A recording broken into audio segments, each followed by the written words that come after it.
साचा शब्द निहार। हर जगह जाइए, विभिन्न प्रकार के संत महात्मा आए, सबके नाम से आज पूजा अर्चना सत्संग सब कुछ हो रहा है। उसमें बैठ के केवल विचार करना है, सही क्या है और गलत क्या है, अच्छा क्या है और बुरा क्या है, व्यवहार क्या है और परमार्थ क्या है, प्रकृति क्या है और पुरुष क्या है, जड़ क्या है और चेतन क्या है, इस पर विचार करना आपका काम है। कहा सबका हुका लीजिए, साचा शब्द निहार, पक्षपात मत कीजिए, कहीं कबीर विचार। तो सब में से चुनाव करने की जरूरी है कि सब ने तो कहा सही बात, इसके बीच में सदगुरु कबीर का क्या कहना है। हिंदी के प्रकांड विद्वान कवि हजारी प्रसाद द्विवेदी ने लिखा, हाथी के पांव में सबके पांव। हाथी जा रहा है और रोड पर उसके पांव का तस्वीर उग गया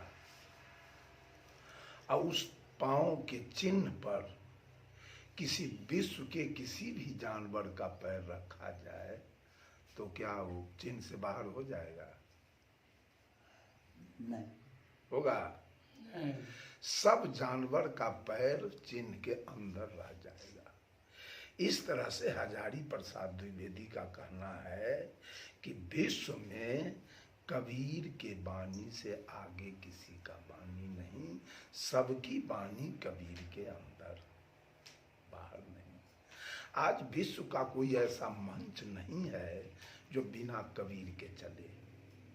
विश्व का ऐसा कोई ग्रंथ नहीं है, विश्व का ऐसा कोई संत नहीं है जो कबीर के, कोई पंथ का पर्व, इस्लाम के मंच पर भी सदगुरु कबीर की चर्चा हो रही है। सिखों के मंच पर, ईसाइयों के मंच पर, जैनों के मंच पर, बौद्ध के मंच पर, बाल जुगेश्वर के मंच पर, सदाफल देव जी के मंच पर, आसाराम जी के मंच पर, बाबा हरदेव सिंह के मंच पर, रजनीश के मंच पर, आपसे कहें दयानंद सरस्वती के मंच पर, श्री राम शर्मा आचार्य के मंच पर, स्वामी आनंद मूर्ति जी के मंच पर, जय गुरुदेव जी के मंच पर, बाल जुगेश्वर जी के मंच पर, सदाफल देव जी के मंच पर, ठाकुर अनुकूल चंद्र जी के मंच पर, राधा स्वामी के मंच पर, चाहे ओम शांति के मंच पर, कोई ऐसा विश्व का मंच नहीं है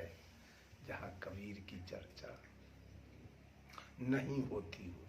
तो आपके यहाँ भी बहुत सारे मत पंथ थे पहले से, मंदिर मस्जिद भी था, स्वामी रंजीत भी आपके बीच आए हैं।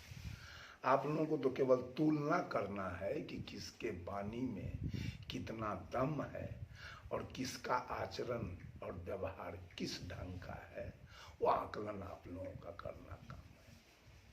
सुधारवादी नीति क्या है, कल्याणकारी नीति क्या है, जीवन में सुख शांति कहाँ से आएगी, जीवन का कल्याण कहाँ से होगा, ये चुनाव करना और सत्य का अनुसंधान करना, खोज करना आप लोगों का काम है।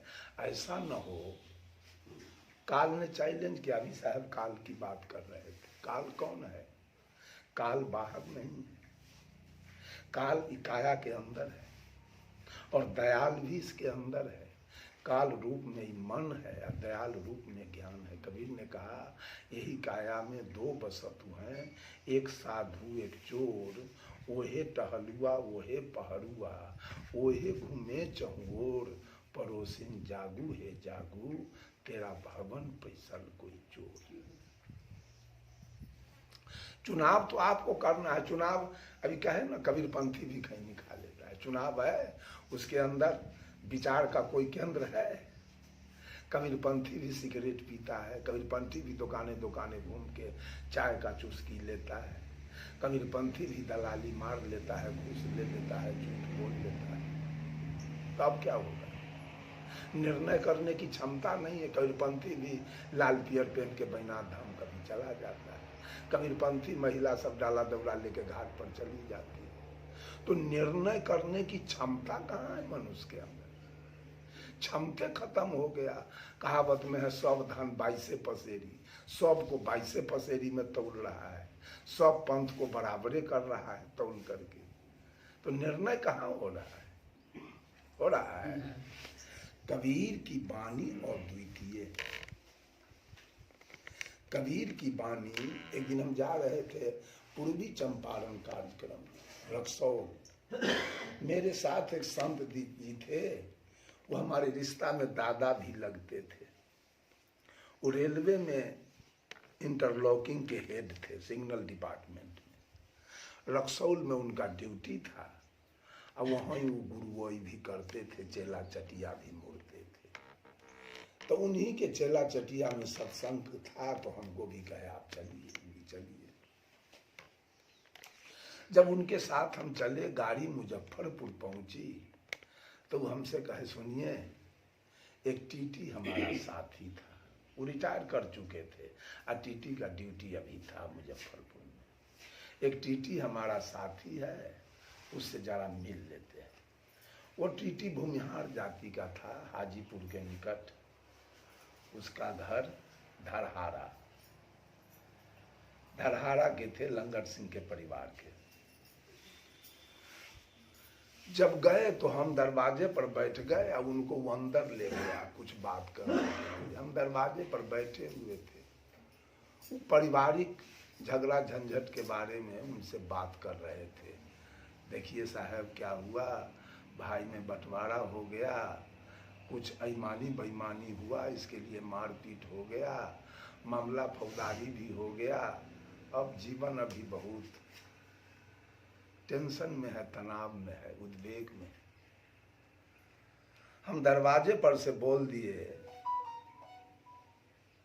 कबीर माया बेस्या दोनों की एक जात, आवत को आदर करे जात न पूछे बात। ये बात जब बोल दिए तो टीटी दौड़ के भीतर से बाहर आया, कहा कि हमको जरा लिखा दीजिए, आजे हमारा झगड़ा के अंत हो गया। आपके सदगुरु कबीर की एक लाइन से सारा केस मुकदमा अब कोर्ट से वापस आ जाएगा। अब न पंचायती की जरूरी है, न लेन देन की जरूरी है, न घटी नफा की जरूरी है, बस अब मुकदमा वापस आएगा। ये लाइन हमको लिखा दी।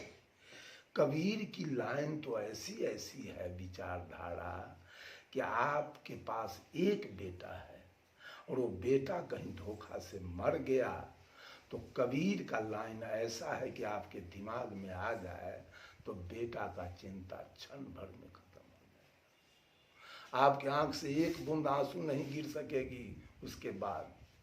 उसको मैंने लिखा दिया, कहा आपने और सदगुरु कबीर ने मोबाइल को बंद करके सब आदमी बंद कर दीजिए, सब आदमी ऑफ कर दीजिए मोबाइल को, नहीं तो सत्संग नहीं होने देगा। कहा कबीर माया बेस्या दोनों की एक जात, कहा धन और बेस्या दोनों की एक जात है। धन अगर आपके यहाँ आ रहा है तो लोग बड़ा समाज में आदर करेंगे, आइए वकील साहब बैठिए, चाय पी लीजिए, नाश्ता कर लीजिए, सब कुछ करेगा। ठीक उसी प्रकार से बेस्या के यहाँ कोई जाए तो बड़ा आदर के साथ बुला लेती है वो, लेकिन वापसी के समय लात भी लगा देती है, जल्दी भागो यहाँ से, गाली भी दे देती है। उसी प्रकार से धन अगर आपके यहाँ से जा रहा है तो लोग आपको देख के दब जाएंगे, आ रहा है ये दलिदरा, कहीं कहेगा चाय पिलाने के लिए, हट जाओ इस जगह से। कहा कि आज मेरे झगड़ा का अंत हो गया इसी बात से, अभी धन के लिए लड़ाई हमारी भाई से नहीं होगी, मैं अब इसी हफ्ता में जाऊंगा और सारा केस वापस लेकर के आऊंगा कोर्ट कचहरी से। तो कबीर के बारे में आपको समझना पड़ेगा, बूझना पड़ेगा। ऐसे बहुत सारे लोग कबीरपंथी हैं, लेकिन उनकी जो विचारधारा है बड़ी संकुचित। कबीर विचारधारा में भी लोगों ने मिलावटबाजी कर दिया है। अपनी बात को रख दिया है वहाँ। इसे कबीर धारा से भी लोग हिचकते हैं, भागना चाहते हैं, हटना चाहते हैं। वो बात यहाँ नहीं है। यहाँ स्वच्छ विचारधारा है, पवित्र विचारधारा है, बिल्कुल एकदम। यहाँ कोई भ्रम नहीं आपको मिलेगा, यहाँ कोई संशय नहीं मिलेगा, यहाँ कोई लेकिन और परंतु नहीं मिलेगा, यहाँ कोई दुविधा नहीं मिलेगा। यहाँ सारे बात स्वच्छ होंगे, पवित्र होंगे।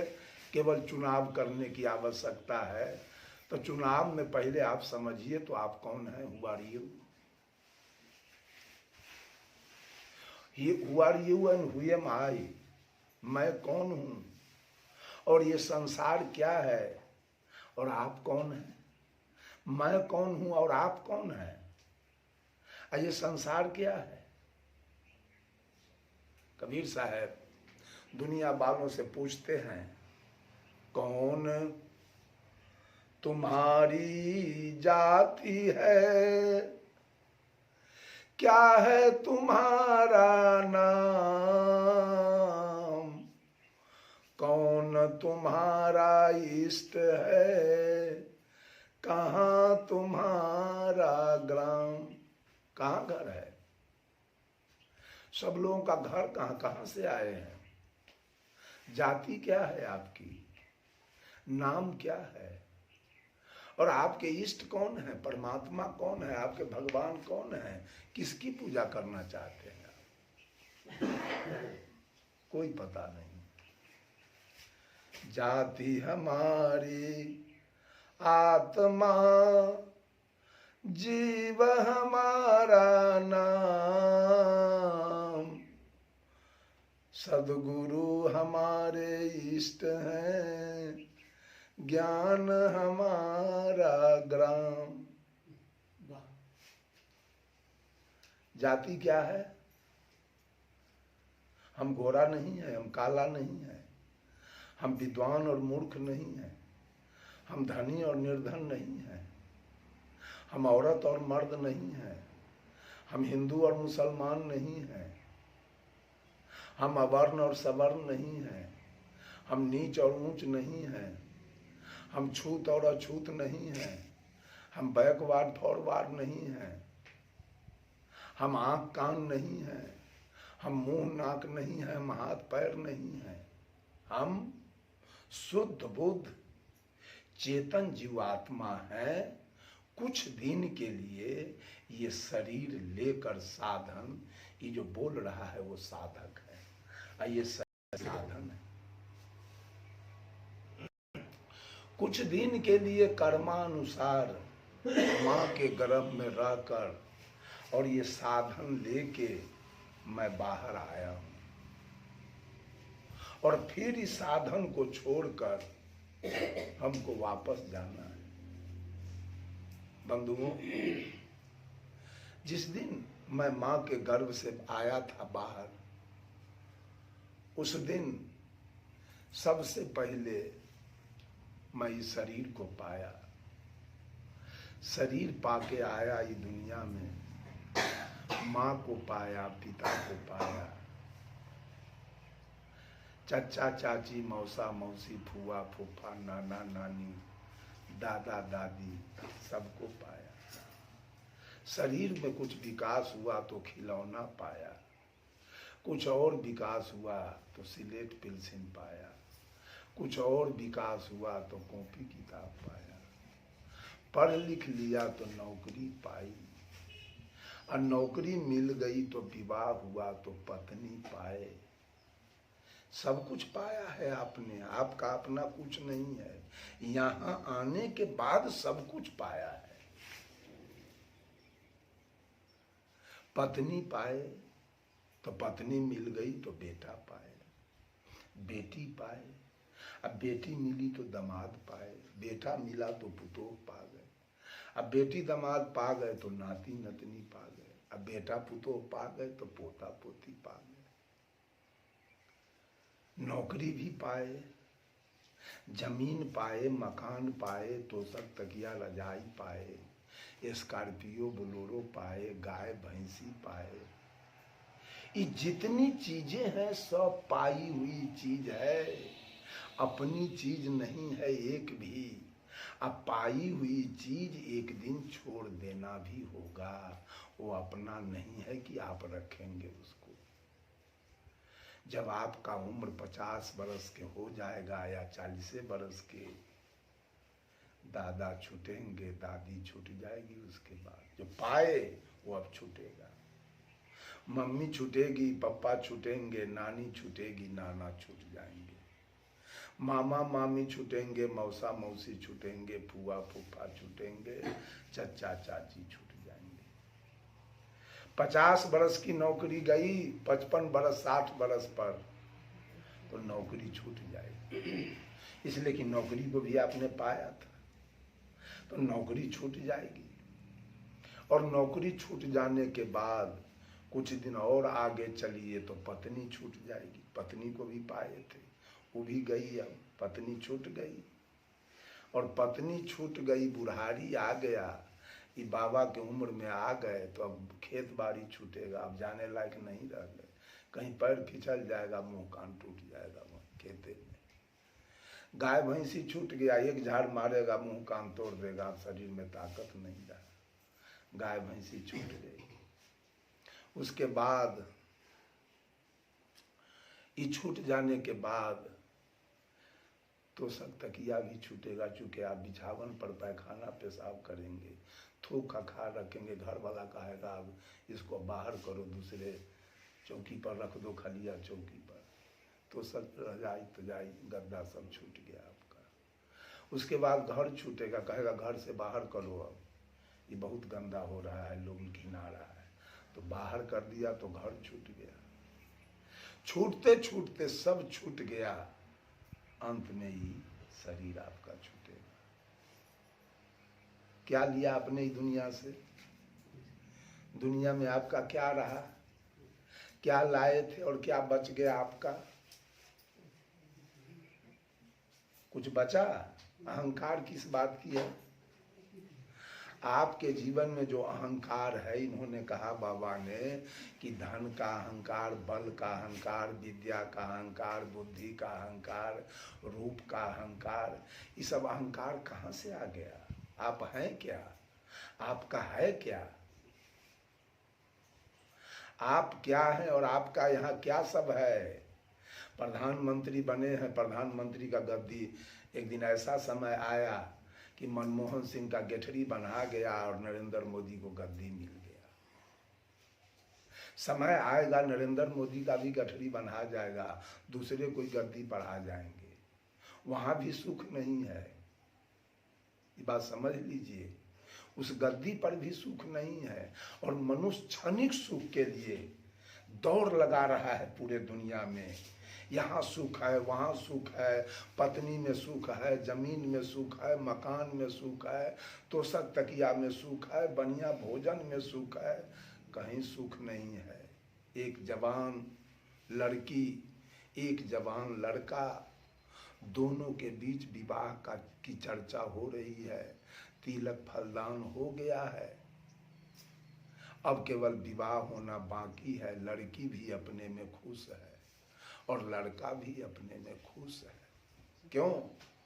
लड़की किसी से कहती नहीं है ये बात, अपने मन में वो खुश है कि वो लड़की को लगता है कि सारा सुख का खजाना उस लड़के के पास है, अब वो लड़का हमको मिलेगा और सारे सुखों का अनुभूति हमको हो जाएगा, सब सुख मिल जाएगा।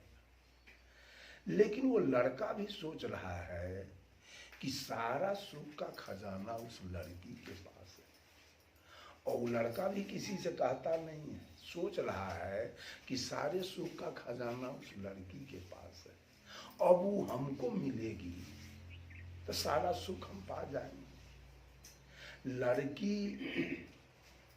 लड़का पर आश्रित है, लड़की को लग रहा है कि सारा सुख लड़का के पास है, और लड़का को लग रहा है सारा सुख उस लड़की के पास है। दोनों एक दूसरे पर आश्रित है, लेकिन वास्तविकता है कि वो सुख न लड़की के पास है और 9 गो सुख लड़का के पास है। दोनों दरिद्र हैं, ये उस पर आश्रित है और वो उस पर आश्रित है। इन दोनों में से किसी को पता नहीं है कि सुख हमारे पास है। लड़का लड़की पर आश्रित है, लड़की लड़का पर आश्रित है। इससे स्पष्ट हो रहा है कि दोनों दुखिया है, दोनों दरिद्र है। और ये दोनों दुखिया एक दिन मड़वा पर जाके मिलेंगे एक जगह। तो दो गो एक जगह लिखा जाए तो पढ़ने में कितना होगा? 2 गो एक हम एक जगह लिखते हैं तो पढ़ने में 11 होगा ना, 11। अब एक दुखिया लड़का, एक दुखिया लड़की, और दोनों दुखिया जाके मड़वा पर मिलेंगे और दुख बढ़ेगा 11 गुना। दोनों मिलके 1 दर्जन बच्चा पैदा करेंगे। दुख बढ़ गया कि घट गया? दुख बढ़ गया कि घट गया? झमेला बढ़ गया। दोनों दरिद्र मिलेंगे, जीवन को नरक अपना बनाएंगे ना। बन गया ना नरक? पूरा बन गया। कहाँ सुख मिला? वहां सुख कहाँ है? वहां तो दुख है। जहां आप दौड़ लगा रहे हैं सुख के लिए, वो हर जगह दुख पर बैठा हुआ है। कबीर साहब से काल चाहिए। कबीर मीन्स ज्ञान और काल मीन्स मन। ये मन ने कबीर साहब से चैलेंज किया, काल है कबीर, क्या चेला को भक्ति सिखा रहे हो, मोक्ष की बात कर रहे हो, कल्याण की बात कर रहे हो। मेरे पास तो ऐसा ऐसा औजार है, उठत मारब, बैठत मारब, मारब सूतम सूता, आ 3 लोक में भग पसारब, जय कहाँ पूता। जाओगे कहाँ भाग के? अपने चेला चटिया को कहाँ से बचा लोगे? हम देख लेंगे। कहा पाप पुण्य के करब पसारा,